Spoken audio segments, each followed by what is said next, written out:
Welcome to my channel, The Freelance Life. If this is your first time stopping by, welcome. And for those of you returning, welcome back. I'm Jen, and I'm a freelance graphic designer, illustrator, and educator based out of the Midwest, and I run Bella and Sophia Creative Studio. On this channel, you will find in-depth creative tutorials relating to design, creative business, and illustration. I also share a behind-the-scenes view of the work that I do as a creative freelancer and educator. For the last couple of years, I've really been enjoying creating top 10 trend forecasts for graphic design and surface pattern design. I find trends can really help guide personal design work as well as keep us freelancers on top of the design aesthetics and movements within the creative industry. So today, I will be sharing my top 10 graphic design trends of 2022. So let's get started. The first trend I want to highlight is the Riso print style. Risograph art makes a really big comeback both physically and digitally as an aesthetic in the design world in 2022. The decades-old risograph was originally created for office copying and administrative use. However, the model soon became a tool for artists and designers to create beautiful abstract artwork, posters, and ads that are impossible to look away from. So there are two really big reasons for this. First, there's these beautiful, unique, really bright and vivid saturated colors that other printers can't really produce. And then the prints often come out with slight imperfections like ink bleeds or inconsistent colors and unpredictable alignment issues or even some rough textures. I really enjoy this imperfect design aesthetic. And if you want to learn how to create a risograph inspired print in Procreate, I have a fun tutorial for you. I'm going to leave it linked in the cards above and in the description box below. I really love this overall style. It has that vintage retro throwback, but I like how creatives are using it in their design work today, and you're seeing it all over social media. You're seeing it on Instagram. You're seeing it in design trends throughout websites and different kinds of prints. So the next trend I want to highlight, which I think those who really love this aesthetic and style might beg to differ that it's not trendy and it's just a movement, is this whole idea of anti-design. So anti-design is exactly what it sounds like.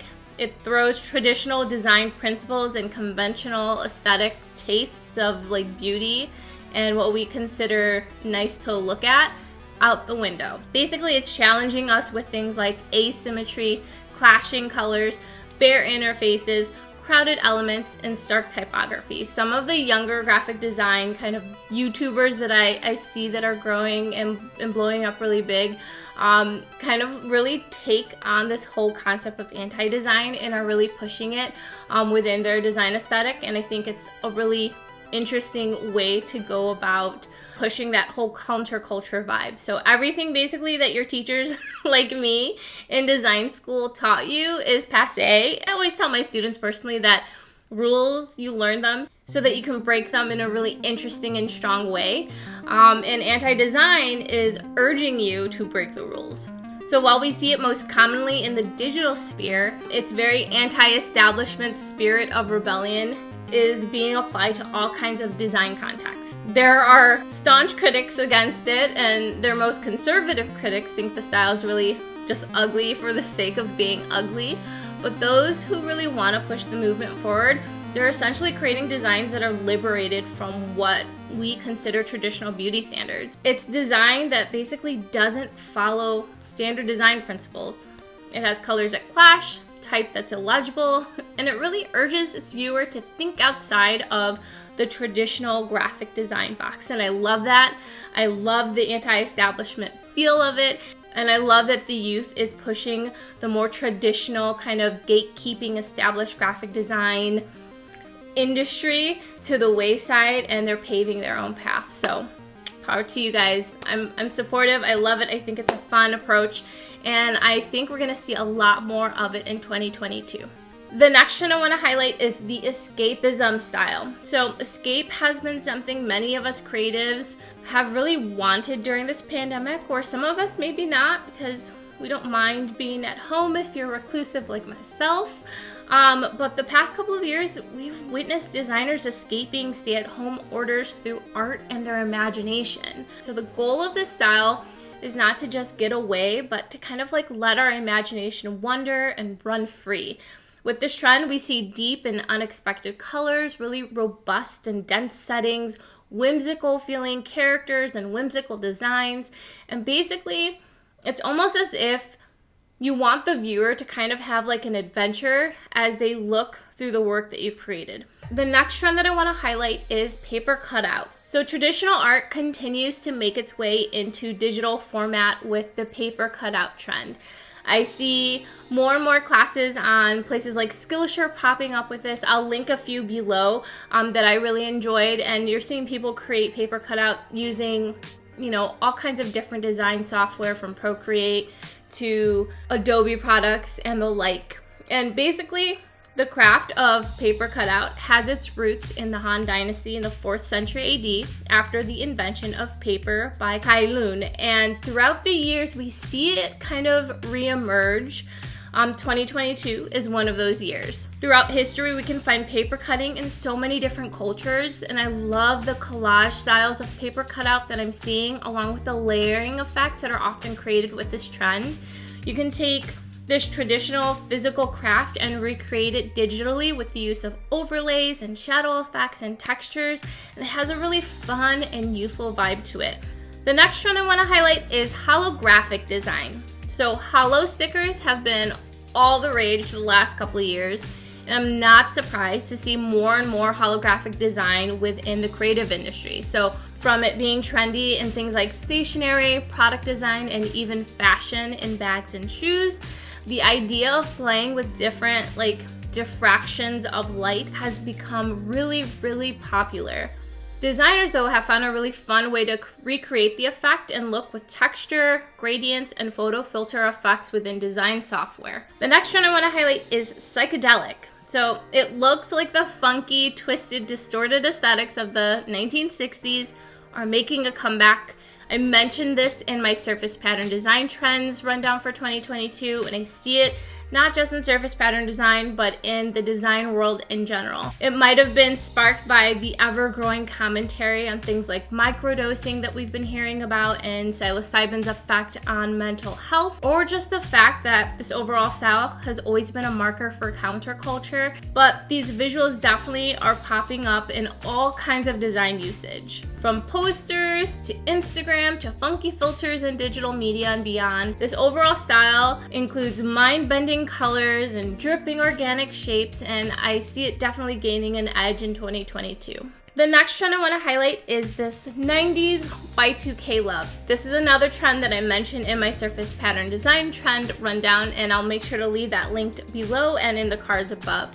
But as a 90s and early 2000s teen, seeing these trends emerge as my own teenager taps into the styles is really fun and kind of surreal. This whole idea of the 90s MTV nostalgia is definitely making a huge impact on design. From green screen and meme aesthetics to a fun throwback look with websites, we're seeing a 90s kind of internet vibe all around in the trends that I've reviewed for 2022.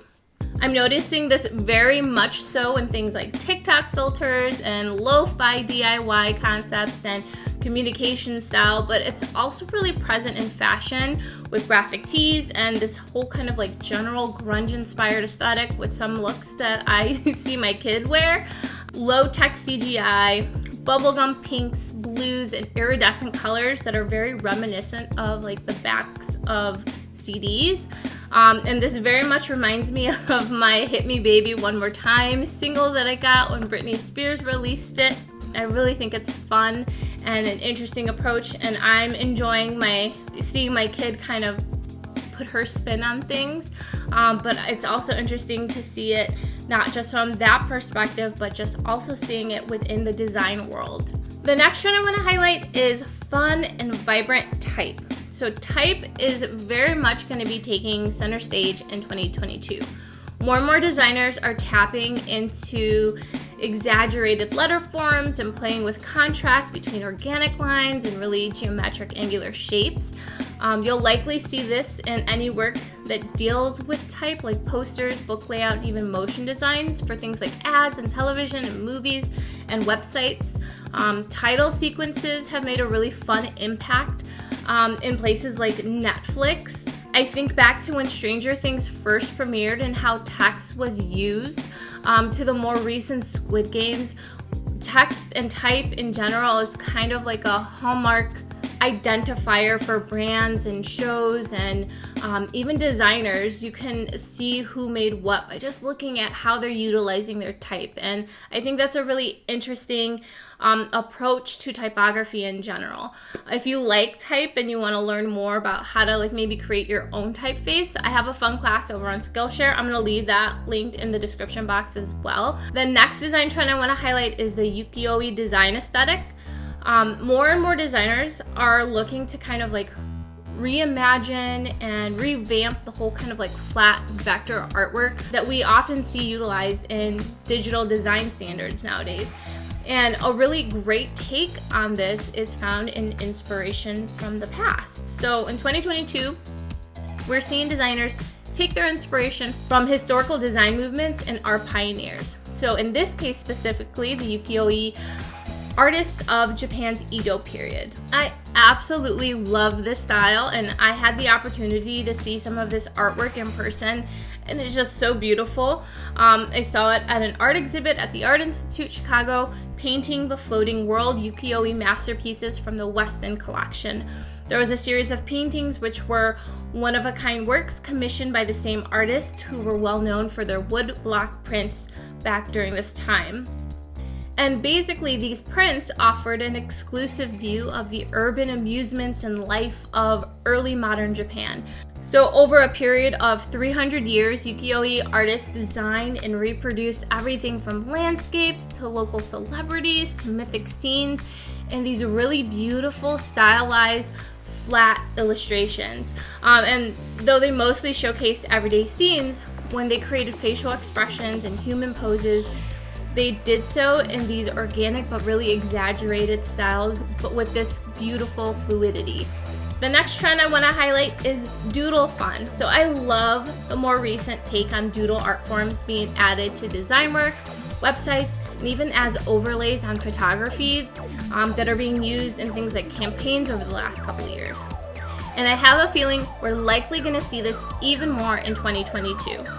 These leisurely drawings are loose and fun and personal, as they often tap into the subconscious mind of the creative making them. And many designers are injecting their professional work with a bit of their own kind of like fantastical and maybe abstract doodles. And often we'll see that doodle kind of process in motion design work on video, and I see it quite a lot on social media and stories and even as overlays in posts. You're also going to end up seeing it on quirky editorial pieces combining illustration and photography.